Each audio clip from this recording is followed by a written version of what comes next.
నెల్లూరు నగరంలోని స్థానిక మున్సిపల్ కార్యాలయం నందు నెల్లూరు నగరం 13వ division corporator Utukuru Nagarjuna, commissioner Vayunandan కలిసి నెల్లూరు నగరంలో వార్డుల విభజన సాహేతుకంగా లేదని, ఉదాహరణకు తమ వార్డులోని శ్మశానం ఏరియాను నెల్లూరు నగర పరిధిలో కలిపి విభజించడం దారుణమని, సగభాగం నెల్లూరు రూరల్ నందు సగభాగం నెల్లూరు నగరం నందు మిళితం చేయడం కేవలం అధికార పార్టీకి అనుకూలంగా విభజించాలనుకోవడం తగదని, వార్డుల విభజన అనేది ప్రజల సౌకర్యార్థం ఉండాలి కానీ ప్రజలకు సమస్యలు సృష్టించే విధంగా ఉండకూడదని తమ అభ్యంతరాలను కమిషనర్ కు తెలియజేశారు. తమ అభ్యంతరాలను పరిగణలోకి తీసుకోకపోతే తమ ప్రాంత ప్రజలతో కలిసి పోరాటం చేసేందుకు సమాయత్తమవుతామని హెచ్చరించారు. ఈ కార్యక్రమంలో కార్పొరేటర్ వేనాటి శ్రీకాంత్ రెడ్డి, 13వ వడ్డీ మిషన్ స్థానిక ప్రజలు అధిక సంఖ్యలో పాల్గొన్నారు.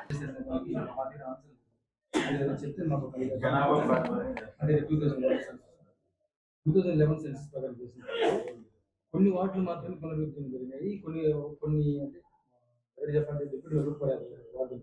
ఆ వార్డు చెక్ జరగలేదు. అట్లాగా అధికార పార్టీకి అనుకున్నట్టు కొన్ని వార్డులు కూడా ఎక్కడ చెక్ జరగకుండా కేవలం ఎస్సీ, ఎస్టీలు, బీసీలు, మైనార్టీలు ఉన్న వార్డులు మాత్రమే ఇష్టానుసారంగా బయట పెట్టేసేసి ఇదొకటి. అది ఎవరు చేశారో లేకపోతే ఎవరు ఒపీనియన్ తీసుకుని చేశారో మాకు తెలియదు. దాంట్లో నా డివిజన్కి వచ్చేసరికి 13 డివిజన్లో 21, 13 కాస్త 21 అయింది.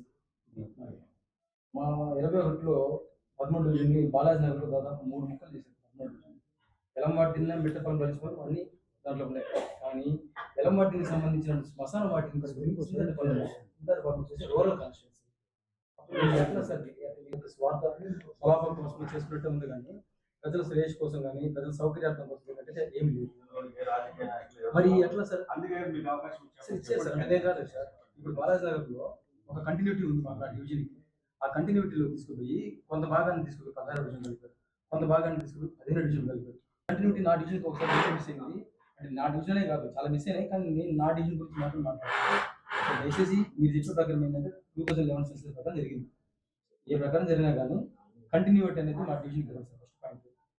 రెండవది మా ఊరు శ్మశాన వాటికి ఎలంవాటికి సంబంధించిన శ్మశాన వాటికి ఆ శ్మశాన వాటికి ఎట్టి పరిస్థితి మాకే ఇవ్వండి. ఎందుకంటే అది మీకు గీత కావచ్చు సార్. ఇక్కడ సార్ అది గీత మాకు ఎట్టయిపోయిందంటే చాలా తెలియదు కాబట్టి జరిగింది సార్. ఇది మేము దాని పట్ల ఇగ్నోర్ చేసేసి ఉంటే మాకు లేని ఇష్యూస్ కదా, ఊరు సమస్యలు కదా ఇవన్నీ కూడా.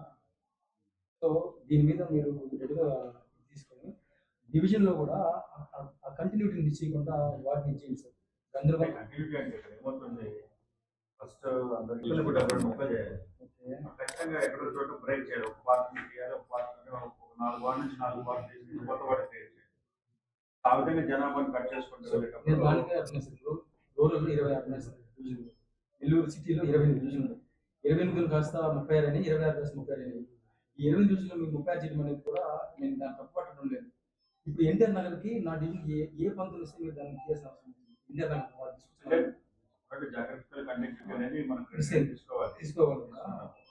అయితే ఇప్పుడు ఉన్నటువంటి వార్డుని హ్యాస్టీగా ఉండడం అనేది ఇప్పుడు నా డివిజన్లోనే శ్మశాన వాటిని తీసుకొని కలిపారు అంటే అది ఆ గీతను కూడా మేము గమనించుకుంటా కానీ దీని అప్రూవల్ అయిపోతే రేపు మేము దీనికోసం పోరాటానికి మేము కోర్టు తిరగాల్సిందే కదా సార్.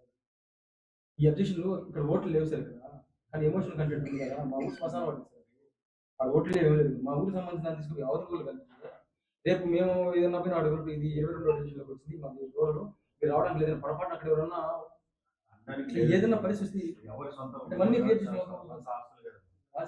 చేస్తే పొలిటికల్ బౌండరీస్ తప్ప ఇప్పుడు గ్రేవ్ యార్డ్ మాకు మాత్రమే పరిమితం. మా ఊరికి సంబంధించిన దాంట్లో మేము కొన్ని నియమాలు పెట్టుకొని చేసుకుంటాం. దాన్ని మీరు కంప్లీట్గా దాన్ని అవతల పక్క చేసేస్తే ఇక్కడ వార్డు కూడా కాదు కాన్స్టిట్యున్సీ మారిపోయింది. సో అవన్నీ కూడా కొంచెం సరి చేసి మాకు ఇవ్వండి సార్.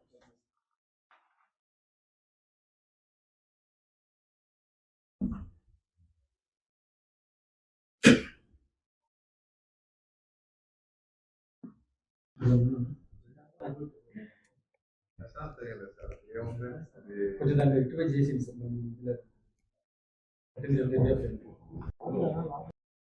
అందరికీ నమస్కారం.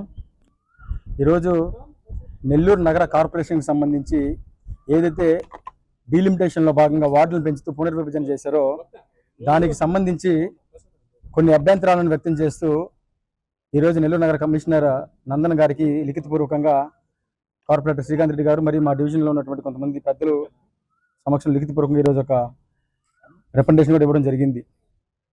ఎక్కడన్నా డీలిమిటేషన్ చేస్తే ప్రజలకి సౌకర్యార్థమో, లేకపోతే వాళ్ళ సమానత్వం కోసమో, లేకపోతే వాళ్ళ సమాన రిప్రజెంటేషన్ కోసమో, లేకపోతే స్థానికంగా ఉన్నటువంటి ఇబ్బందులను సరిచేసే దానికోసమో డీలిమిటేషన్ చేస్తారు. కానీ ఈరోజు నెల్లూరు నగరంలో జరిగినటువంటి డీలిమిటేషన్ ప్రక్రియను చూస్తే మాత్రం కేవలం కొంతమంది స్వార్థ రాజకీయ నాయకుల స్వలాభం కోసం మాత్రమే దీన్ని చేశారని చెప్పి స్పష్టంగా కూడా ఆ యొక్క డీలిమిటేషన్ యొక్క ఇచ్చిన గజెట్ చూస్తే అర్థమవుతా ఉంది.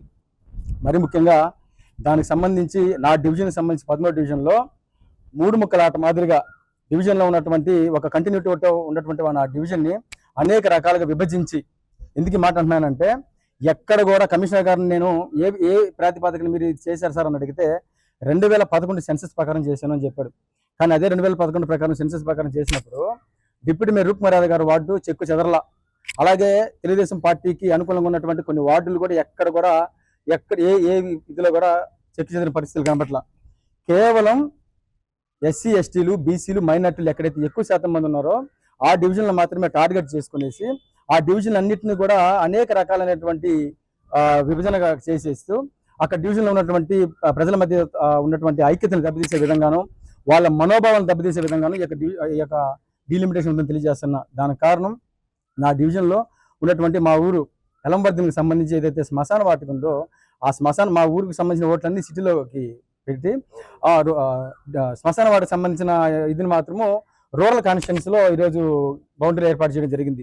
అసలు ఏ ప్రాతిపదికన ఎవరు ఒపీనియన్తో చేశారని అడిగితే కమిషనర్ గారి దగ్గర సరైన సమాధానం చెప్పే పరిస్థితులు కూడా లేదు.